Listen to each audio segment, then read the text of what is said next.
11월 첫째 주일입니다. 시간이 정말 빠릅니다. 2024년이 채 2달이 남지 않았네요. 지나간 시간을 후회하기보다는 감사하시기를 바랍니다. 그리고 여러분에게 주실 새로운 시간들을 기대하고 소망하십시오. 가을 햇살이 참 따사로워요. 봄볕에는 며느리를 내놓고 가을볕에는 딸을 내놓는다라는 말이 있습니다. 그만큼 가을볕이 봄볕보다 좋다는 뜻이겠죠. 봄볕은 일사량과 자외선 지수가 높아요.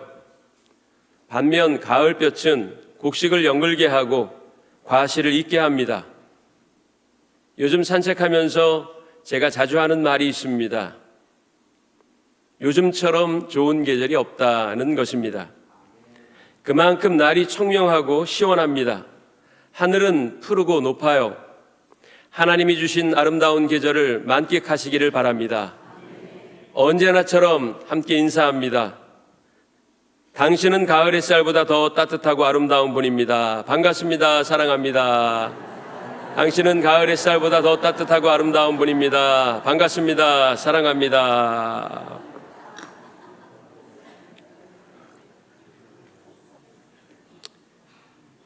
어제 교회학교 교사들과 영종도로 야유회를 다녀왔습니다.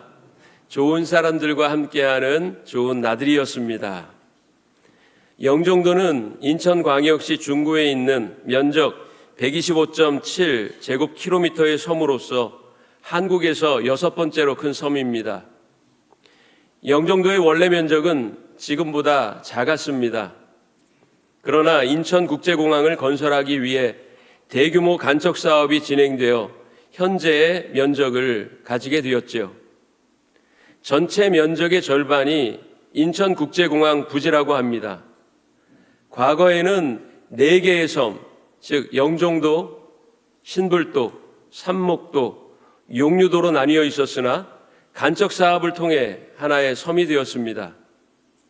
어제 갔더니 얼마나 많은 분들이 야유회를 와서 함께 즐기고 있었는지 모릅니다. 영종도는 예전에는 그저 대학 MT촌이었는데 지금은 많은 사람들이 찾는 유명 관광지가 되었습니다.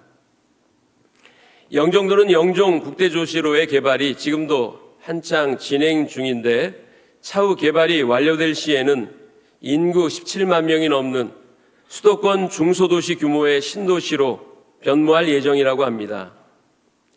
4개의 섬으로 이루어졌던 섬이 간척 사업을 통해 하나의 섬이 됐고 어업이나 농업 그리고 염전으로 경제활동을 하던 전통적인 지역이 공항 건설과 신도시 개발로 인해 국제도시로에 변모하게 된 데는 비전을 품은 사람들의 노력 때문입니다. 누가 어떤 꿈과 비전을 품고 어떻게 하느냐가 변화의 분기점이 됩니다.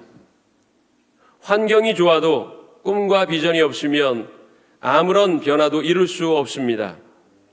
그러나 꿈을 품은 자가 인식과 생각의 패러다임을 바꿔 새로운 도전을 한다면 사막도 대도시로 바꿀 수 있는 것입니다.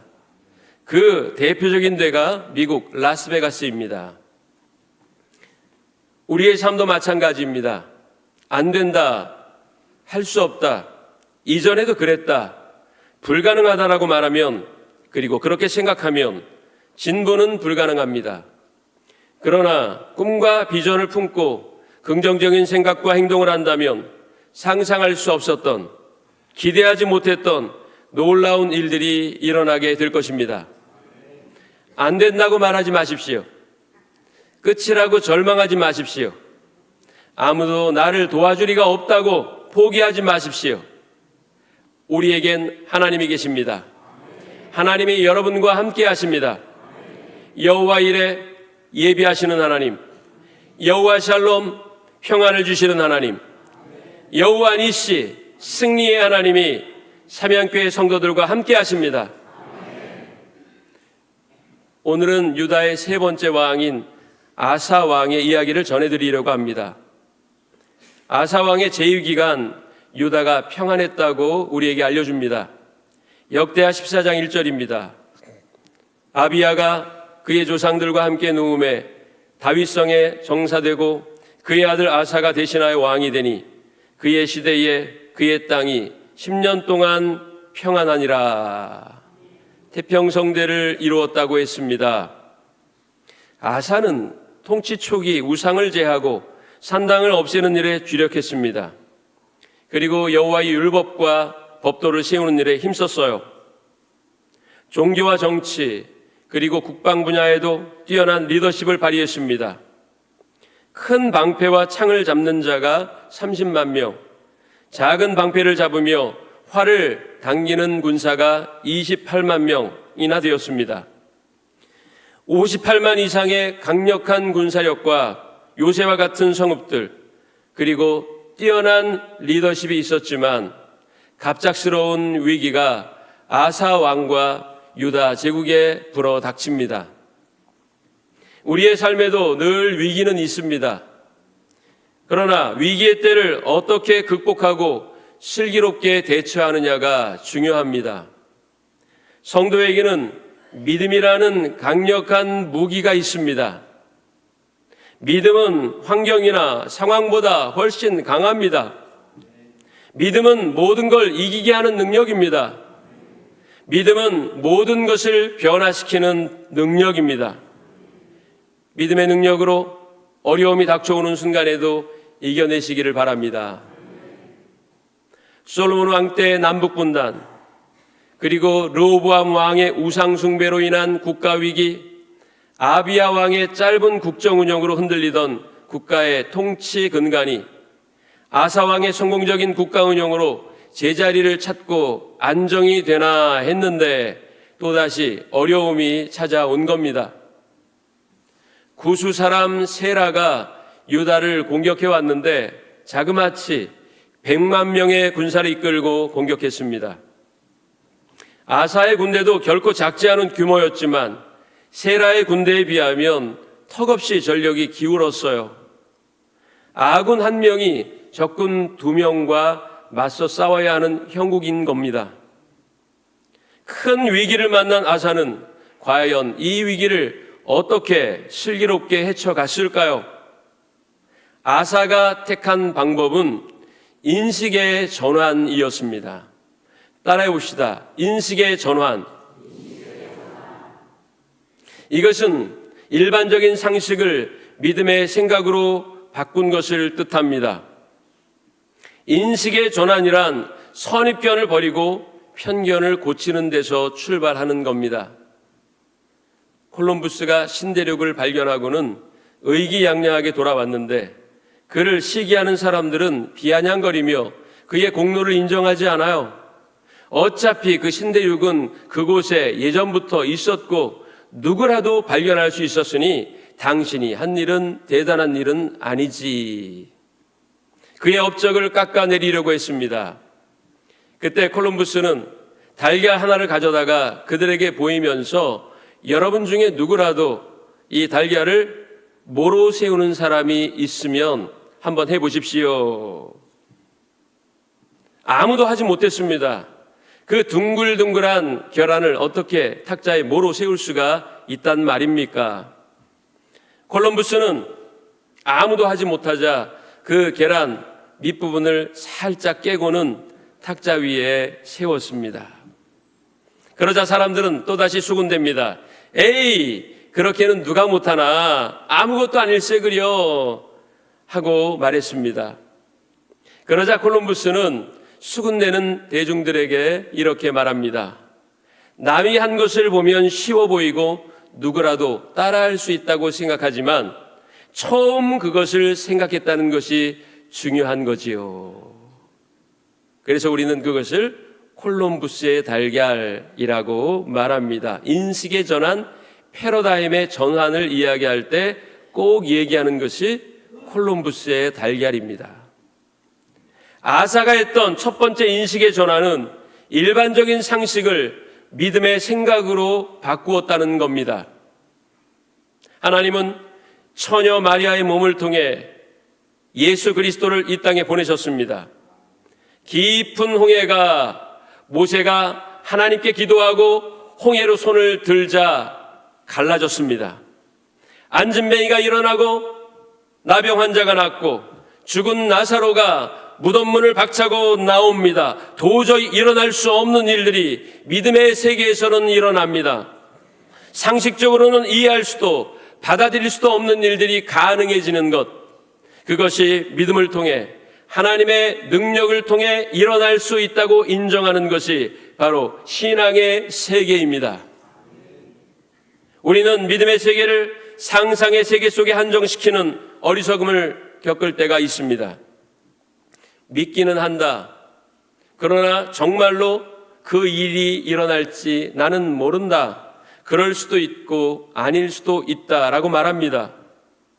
기도하면서도 요행과 확률에 기댑니다. 그저 이루어지면 좋겠다라고 생각합니다. 반드시 이루어질 것이다 라고 말하지 못해요. 이런 생각을 가지니 여러분들의 삶에 기적을 경험하지 못하는 것입니다. 구스와 아사의 전력은 2대 1입니다. 도저히 이길 수 없는 싸움이지요. 그때 아사는 어떻게 했을까요? 아사는 역대하 14장 1절에서 이렇게 고백합니다. 힘이 강한 자와 약한 자 사이에는 주밖에 도와줄 이가 없사오니. 할렐루야. 힘이 강한 자는 누구일까요? 구스의 군대를 뜻합니다. 약한 자는 누구일까요? 바로 아사 왕의 군대를 말합니다. 이것은 객관적인 전력입니다. 전장에서 맞서 싸우면 분명 아사의 군대가 깨질 수밖에 없는 것은 자명한 사실이라는 것입니다.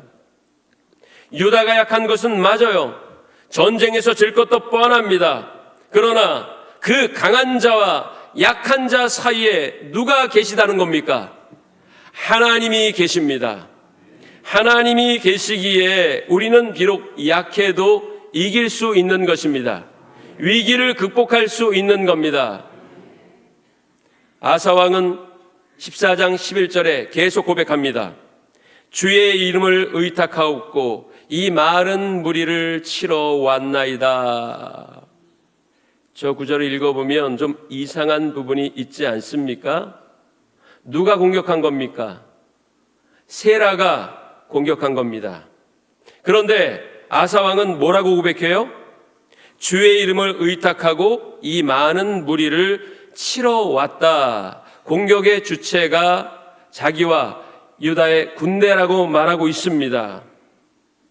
팩트는 공격한 게 아니라 공격을 받은 겁니다. 치러 온 게 아니라 두들겨 맞을 상황이에요. 군사의 수도 턱없이 부족합니다. 이렇게 근거 없이 자신만만할 때가 아니에요. 무언가 묘안을 생각해내야 됩니다. 대책을 세워야 해요. 그렇지 않으면 큰일 납니다. 아사왕이 혹시 두려움에 판단력을 잃어버리고 바보가 된 걸까요? 두려움으로 인해 정신이 나간 거예요? 아닙니다. 여러분 잘 보십시오. 세라가 군사 100만 명을 거느리고 마레사에 이르렀을 때는 순간적으로 두려움도 생겼지만 가만히 보니까 자기의 군대와 구스의 군대 사이에 누군가가 보여요. 더 자세히 보니까 그분은 하나님이셨습니다. 그분의 손을 보니 적군을 한 번에 쓸기에 충분한 크기입니다. 그분의 발과 다리를 보니 한 번 그들을 밟으면 몇천 명도 넘는 군사가 깔려 죽을 것이 분명합니다. 이것이 바로 믿음의 눈으로 볼 수 있는 것입니다. 아사는 14장 11절에 고백합니다. 원하건대 사람이 주를 이기지 못하게 하옵소서라고 했습니다. 이 얼마나 멋진 고백입니까? 그날의 전쟁을 사람, 즉 구스의 군대와 하나님 사이의 전쟁으로 규정하고 있습니다. 여러분에게 묻겠습니다. 하나님이 사람과 싸우는데 하나님이 지실까요? 하나님이 사람과 싸워서 지실 이유가 없습니다. 하나님이 이기십니다. 바로 아사 왕은 사람이 하나님과 싸우러 올라왔으니 사람은 반드시 필패할 거라고 믿고 있고 고백하고 있는 것입니다. 전쟁의 주도권을 하나님께 맡겼다는 뜻입니다. 우리는 약해요. 힘이 없어요. 그러나 하나님은 강하십니다. 강하신 하나님이 책임지고 적군을 물리쳐 달라는 것입니다. 아사 왕은 참 현명한 사람이에요. 하나님께 모든 것을 맡겼으니 말이지요. 하나님은 꼼짝없이 아사 왕의 부탁을 들어줄 수밖에 없었습니다. 하나님 도와주실 거지요? 도와주시면 좋겠습니다 라고 말한 게 아니에요. 이 싸움은 하나님과 사람의 전쟁입니다.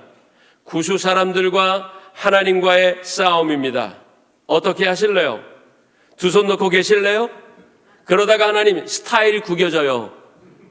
하나님 대신 싸워주세요. 이렇게 말하는데 하나님이 뭐라고 하시겠습니까? 나 못해. 팔다리가 쑤셔. 삭신이 아파. 네가 싸워라. 왜 나한테 싸움을 미루느냐? 하나님이 그러시겠습니까?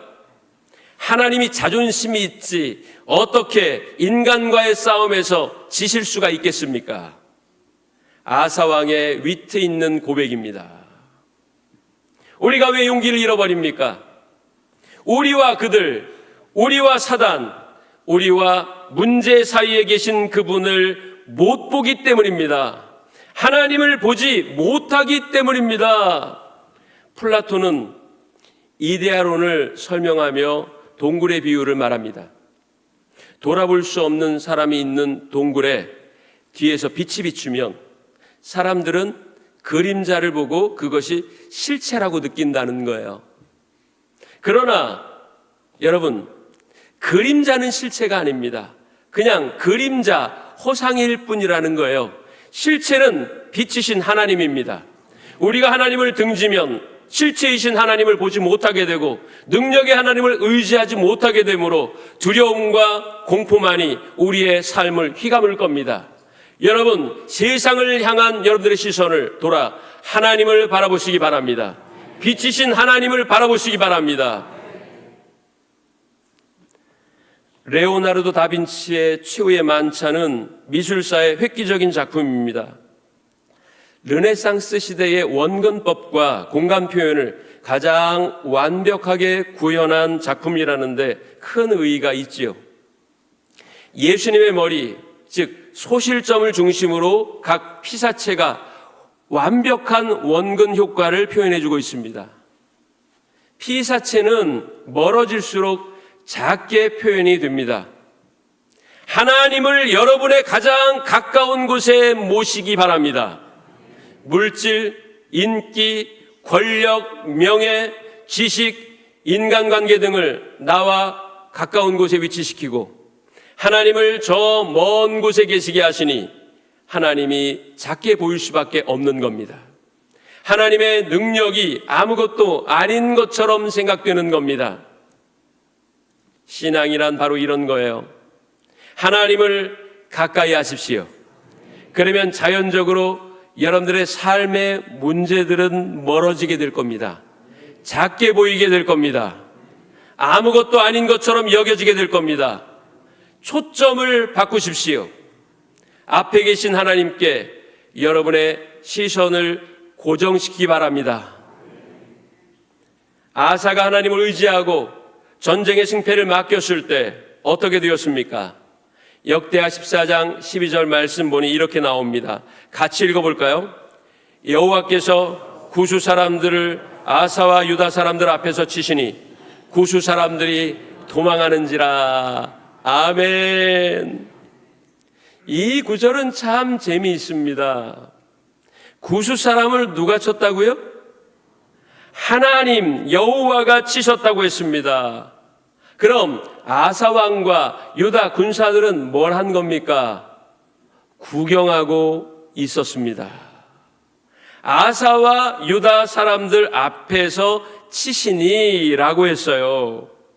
하나님께서 구수의 군대를 치는 것을 아사 왕과 그의 군사들은 구경만 하고 있었다는 겁니다. 하나님만 전쟁터에 나가서 땀 뻘뻘 흘리고 싸우고 계셨다는 거예요. 유다 왕과 유다 군사들은 그 모습을 보고 있었다는 겁니다. 마치 극장에 가서 넓은 스크린에 투사되어 나오는 영화를 관람하는 것처럼 말이지요. 사랑하는 성도 여러분, 우리가 믿음만 있다면 여러분들의 문제가 여러분들의 눈앞에서 해결되는 것을 보게 될 것입니다. 여러분들이 힘들고 어렵게 여겼던 문제들이 아무것도 아닌 것처럼 되는 것을 목도하게 될 줄로 믿습니다. 여러분들을 치러왔던 사단의 세력이 소멸되는 것을 보게 될 것입니다. 그날의 전쟁은 큰 승리로 끝났습니다. 역대하 14장 13절에 보니 살아남은 자가 아무도 없다고 했습니다. 엄청난 승리를 거둔 거지요. 사랑하는 성도 여러분, 하나님께서 여러분의 기도를 들어주실 수밖에 없도록 만드십시오. 그것은 우리의 믿음입니다. 무조건 하나님만 의지하고 바라보십시오. 다른 데로는 눈도 돌리지 마십시오. 하나님께 올인하십시오. 우리 옆에 있는 분에게 인사합니다. 하나님께 올인하세요.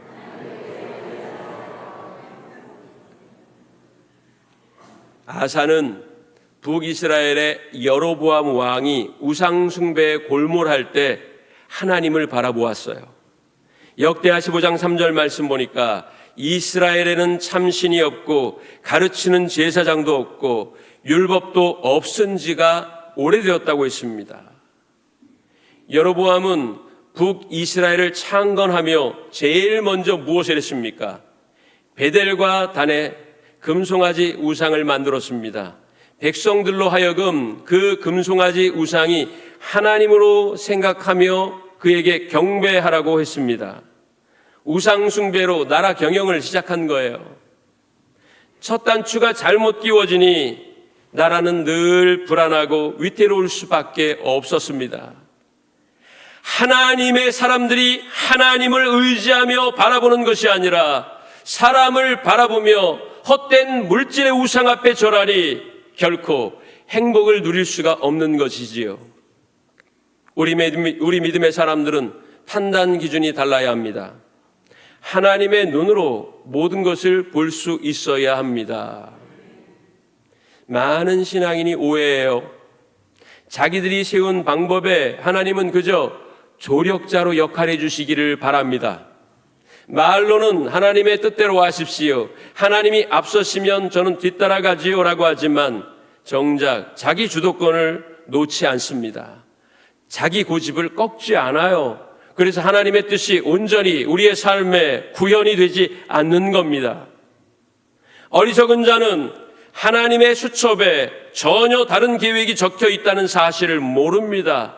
그저 환경과 상황만을 바라보며 한숨 쉽니다. 하나님은 다 계획이 있습니다.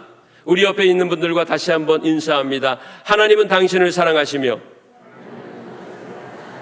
당신을 위한 놀라운 계획을 가지고 계십니다. 믿습니까? 많은 사람이 겉옷에 목숨을 걸어요. 누가복음 22장 36절 보면 예수님이 이렇게 말했습니다. 이제 전대 있는 자는 가질 것이요 주머니도 그러하고 검 없는 자는 겉옷을 팔아 검을 살지어다 라고 했습니다. 옷이 없어 부끄러움을 당할지라도 목숨은 건져야 한다는 것입니다. 내가 입고 있는 인간적인 허울 껍데기들을 벗어 던지고 부끄럽지만 하나님 앞에 솔직한 자로 죄인으로 설 수 있을 때 그때부터 은혜가 시작되는 것입니다. 나의 주도권, 내가 프라이어리티 우선권을 붙잡고 살면 하나님은 우리의 삶에 간섭하실 수가 없어요. 그러니 하나님께 주도권을 맡기시기를 바랍니다. 전쟁에서 이긴 후 시간이 지난 어느 날 아사에게 아사랴라고 하는 선지자가 와서 하나님의 뜻을 전합니다. 요지는 이겁니다. 하나님 앞에 강한 믿음을 가지라는 겁니다. 앞으로도 우상 숭배하지 말고 오직 하나님만을 섬기라고 권면합니다. 손을 강하게 하고 하나님을 바라보게 되면 앞으로도 어려움이 닥쳐올 때에도 그 어려움에서 건져주실 거라고 아사랴 선지자는 아사 왕에게 권면합니다. 아사는 선지자의 말을 가슴에 새겨요. 그리고 마음을 강하게 합니다. 백성들에게 선포합니다. 우상을 숭배하지 말고 오직 하나님의 명령과 율법과 계명을 지키라고 말합니다. 하나님께 소 700마리와 양 7,000마리를 드리며 제사를 지냅니다. 성도들은 강단에서 선포되는 말씀에 귀를 기울여야 합니다. 그리고 순종해야 합니다. 아사 왕은 이렇게 했습니다.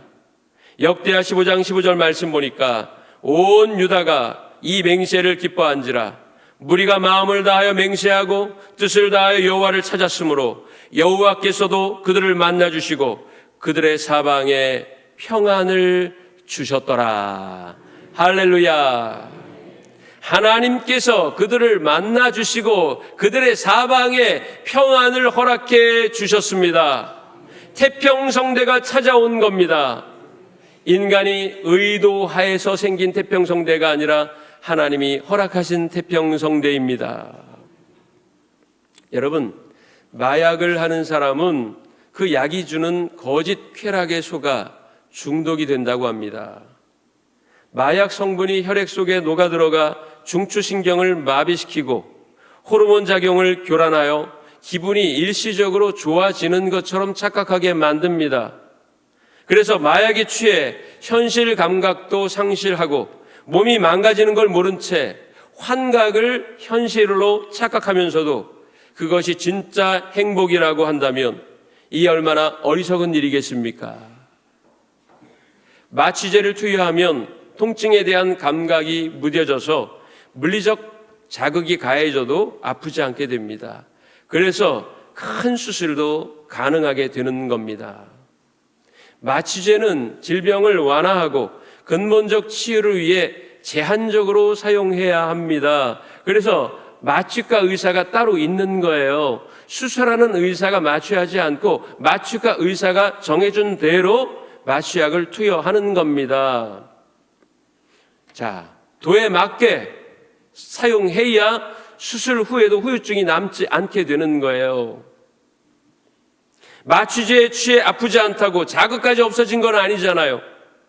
칼날이 살을 찌르고 혈관을 끊어놓고 있는데도 아프지 않다고 그냥 내버려 두겠습니까? 아니지요. 하나님의 평안함은 주를 경외하며 순종할 때 얻어지는 것입니다. 죄가 사라지고 용서받은 기쁨이 내면에 가득할 때 얻을 수 있는 것입니다.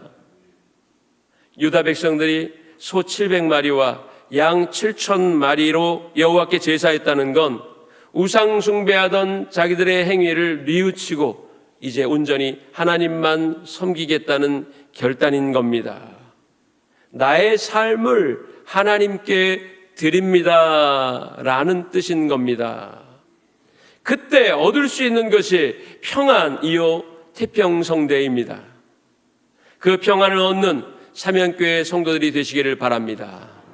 그들의 사방에 평안을 주셨더라. 할렐루야. 하나님이 태평성대를 이루게 하셨습니다. 우리가 모두 원하는 평화의 세상을 만들기 위해 해야 할 게 있습니다. 그것은 하나님께 집중하는 것입니다. 하나님을 의지하는 것입니다. 나의 방법이 아닌 하나님의 방법을 따라 사는 것입니다. 사랑하는 사랑교회 성도 여러분, 오늘 이 말씀을 마음속에 명심하고 앞으로 시작되는 한 주간의 삶, 또 여러분들의 남은 생애 동안 오직 하나님을 의지하고 바라봄으로 평화와 안정과 축복을 얻는 모든 성도들이 되시기를 주님의 이름으로 간절히 축원합니다. 우리 함께 은혜의 힘을 찬양하고 기도하는 시간을 갖도록 하겠습니다. 여러분, 이제 11월 17일 세 번째 주일이 추수감사절입니다. 추수감사절 하면 가장 먼저 뭐가 떠오릅니까? 어떤 분은 걱정해요. 이번에는 추수감사절한 거 얼마 하지? 여러분, 그게 제일 먼저 걱정되면 안 됩니다. 하나님께 감사한 것들이 생각나야 합니다. 여러분들의 지난 날들 동안 하나님께서 베푸신 일들이 필름처럼 눈에 보여져야 합니다. 여러분, 모든 것이 다 주의 은혜임을 고백하며 찬양합니다.